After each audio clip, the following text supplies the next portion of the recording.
বাড়ি কোথায়?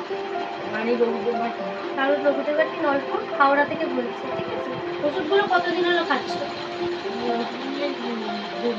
2 মাস হলো খাচ্ছ, তাই তো?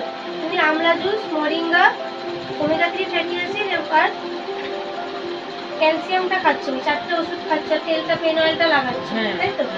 এইটা খাওয়ার পরে তোমার এর আগে কি কি ভালো হয়েছে? ভালো হয়েছে খুব।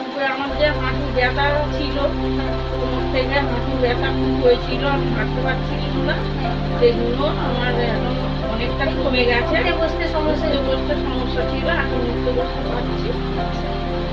আর গ্যাসের সমস্যা অনেকটা কমেছে।